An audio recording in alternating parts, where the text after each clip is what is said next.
நம்ம எல்லாரையுமே ஆச்சரியப்படுத்தக்கூடிய நம்ம உலகத்தில் இருக்கக்கூடிய ரொம்பவே பாப்புலரான ஒரு சில மித்திக்கல் பிளேசஸ் பற்றி இந்த வீடியோவில் பார்க்கலாம். முதல்ல நம்ம பார்க்க போகிற இடத்தோட பேர் வந்து ஹைப்பர்போரியா. இங்கே வாழக்கூடிய மக்கள் நீண்ட ஆயுளோட பல நூறு வருஷங்கள் வாழ்வாங்களாம். அண்ட் இங்கே இருக்க யாருக்குமே எந்த விதமான நோய் தொற்றுமே ஏற்படாதான். அவங்க எல்லாருமே அவ்வளோ ஹெல்த்தியாக இருப்பாங்களாம். இவங்க எல்லாருமே நிறைய கடவுள்களுக்கு பிடிச்ச அண்ட் ஆசீர்வதிக்கப்பட்ட மக்களாம். அதுலேயும் குறிப்பாக சொல்லணும்னா அப்போலோ அப்படின்ற ஒரு கடவுளுக்கு ரொம்ப பிடிச்ச மக்களாம் இவங்க. அண்ட் இந்த இடம் இப்போ இருக்கக்கூடிய கிரீன்லேண்ட் பக்கத்தில் இருக்கக்கூடிய ஏதாச்சும் ஒரு ஐலாண்டாக தான் இருக்கும் அப்படின்னு நிறைய பேர் சொல்கிறாங்க. அண்ட் இந்த இடத்த பற்றி கிரீக் ஹிஸ்டரியிலே மென்ஷன் பண்ணியிருக்காங்க. அடுத்தது நம்ம பார்க்க போகிறது மூ அப்படின்னு சொல்ல போகிற ஒரு மிகப்பெரிய தொலைஞ்சு போன மித்திக்கல் கண்டத்தை பற்றி. கிணத்த காணா அப்படின்னு சொல்ற மாதிரி இங்கே ஒருத்தர் ஒரு மிகப்பெரிய கண்டமே தண்ணி கடியில் காணா போயிருச்சு அப்படின்னு சொல்றாரு. அகஸ்டஸ் லீப் லாங்கியான் அப்படின்ற ஒரு நபர் தான் முதல்ல இந்த இடத்த பற்றி பேசுறாரு. பட் அந்த டைம்ல இந்த இடம் அவ்வளோவா பாப்புலர் ஆகல. ஜேம்ஸ் சர்ச்வர்ட் அப்படின்ற ஒரு நபர் தான் இப்படி ஒரு இடம் இருந்துச்சுன்னு இதை பாப்புலர் ஆக்குனாரு. இவர் சொல்றதை வச்சு பார்த்தா மூ அப்படின்ற அந்த கண்டை வந்து இன்னைக்கு இருக்கக்கூடிய பசிபிக் கடல் பகுதியில் தான் இருந்திருக்கு. இவர் சொல்ற அந்த மூ அப்படின்ற கண்டத்தோட சைஸை பற்றி கேட்டிங்கன்னா பயங்கரமாக ஷாக் ஆயிருவீங்க. நார்த் அமெரிக்காவே நம்ம ஆசிய கண்டத்தையும் ஒன்னா சேர்த்தா வர்ற சைஸை விட அந்த மூ அப்படின்ற கண்டத்தோட சைஸ் ரொம்பவே அதிகமா. கிட்டத்தட்ட 12,000 வருஷத்துக்கு முன்னாடி நம்ம பூமியில ஏற்பட்ட ஒரு மிகப்பெரிய பேரழிவுனால இந்த இடம் வந்து கடலுக்கு அடியில போயிருச்சான். பட் இங்க இருக்கக்கூடிய மக்கள் வந்து டெக்னாலஜிலையும் மெடிசன்லயும் ரொம்பவே அட்வான்ஸ்டா இருந்தாங்களாம். இங்கிலாண்டை சேர்ந்த ஜேம்ஸ் சர்ச்வர்ட் அப்படின்ற இந்த நபர் மூ அப்படின்ற இந்த கண்டத்தை பத்தி இவ்வளவு விஷயத்தை எங்க இருந்து தெரிஞ்சுக்கிட்டீங்கன்னு கேட்டதுக்கு இந்தியால இருந்துன்னு சொல்லியிருக்காரு. ஸோ இதனால நிறைய பேர் என்ன சொல்றாங்கன்னா இவர் சொல்லக்கூடிய இடம் பாப்புலரான mythical places and Atlantis or Lemuria, அதாவது நம்ம குமரி கண்டமா இருக்கலாம்னு சொல்றாங்க.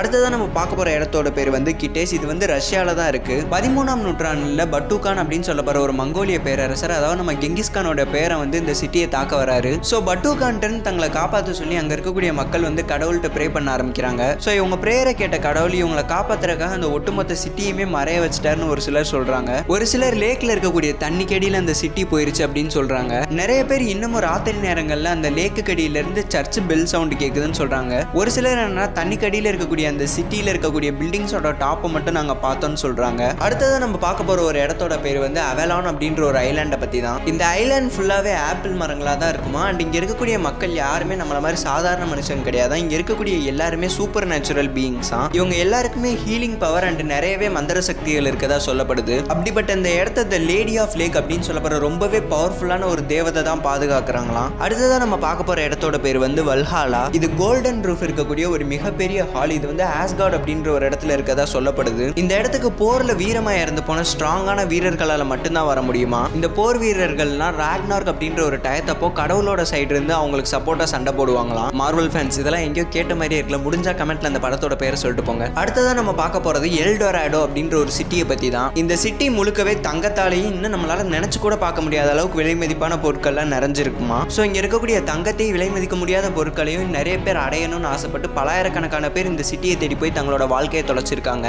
இதை தேடி போன ஒரு சிலர் திருப்பி வரல, ஒரு சிலர் இறந்தே போயிட்டாங்க. இந்த சிட்டியை மக்கள் ஏதோ இன்னைக்கு நேற்று தேட ஆரம்பிக்க கிடையாது. பல நூற்றாண்டுகளா மக்கள் இப்படி ஒரு சிட்டி இருக்கதா நம்பி பலாயிரம் பேர் தேடிட்டு இருக்காங்க. ஏன் இன்னைக்கு வரைக்கும் கூட தேடிட்டு இருக்காங்க. அப்படிப்பட்ட இந்த சிட்டி ஆண்டஸ் மலைகள் அல்லது சவுத் அமெரிக்கால இருக்கக்கூடிய அமேசான் ரெயின் ஃபாரஸ்ட்ல தான் ஏதோ ஒரு இடத்துல மறைஞ்சிட்டு இருக்கதா இன்னும் நிறைய பேர் நம்பிட்டு இருக்காங்க. அடுத்ததான் நம்ம பார்க்க போற இடத்தோட பேர் வந்து அகர்த்தா. இந்த இடம் லொக்கேட் ஆயிருக்கக்கூடிய பிளேஸை பத்தி நம்ம தெரிஞ்சுக்கிட்டோம்னாலே பயங்கரமா ஷாக் ஆயிருவோம். ஏன்னா இந்த இடம் நம்ம எர்த்தோட மைய பகுதியில் இருக்கு. அண்ட் இது அண்டர் கிரவுண்ட்ல இருக்கக்கூடிய ஒரு மிகப்பெரிய கிங்டம்னு சொல்றாங்க. இங்க இருக்கக்கூடிய மக்கள் அட்வான்ஸ்டு சிவிலைசேஷன் சொல்றாங்க. ஏன்னா இங்க இருக்கக்கூடிய மக்கள் நம்மளோட டெக்னாலஜிலையும் ஸ்பிரிச்சுவாலிட்டிலையும் ரொம்பவே அட்வான்ஸ்டா இருப்பாங்களாம். அடுத்ததான் நம்ம பார்க்க போற இடத்துக்கும் அகர்த்தாக்கும் ஒரு மிகப்பெரிய சம்பந்தம் இருக்கு. அது என்னன்னு தெரிஞ்சுக்கிறதுக்கு முன்னாடி இந்த வீடியோ பிடிச்சிருந்துச்சுன்னா லைக் பண்ணிட்டு இதே மாதிரி நிறைய வீடியோ பார்க்க நம்ம சேனலை சப்ஸ்கிரைப் பண்ணி. இந்த இடத்த பத்தி நம்ம எல்லாருமே வாழ்க்கையில ஒரு தடவையாச்சும் கேள்விப்பட்டிருப்போம். இந்த இடம் ஹிமாலயால இருக்கக்கூடிய ஏதோ ஒரு பகுதியில தான் மறைஞ்சிருக்கு. நல்லவங்க கண்ணுக்கு மட்டும்தான் இந்த இடம் தெரியும். அவங்களால மட்டும்தான் உள்ள போக முடியும். ஹிந்துவிசம்ல சொல்லப்படுற தசாவதாரத்துல கடைசி அவதாரமான கல்கி அவர்கள் பிறக்கக்கூடிய இடம் அப்படின்னு சொல்லப்படுற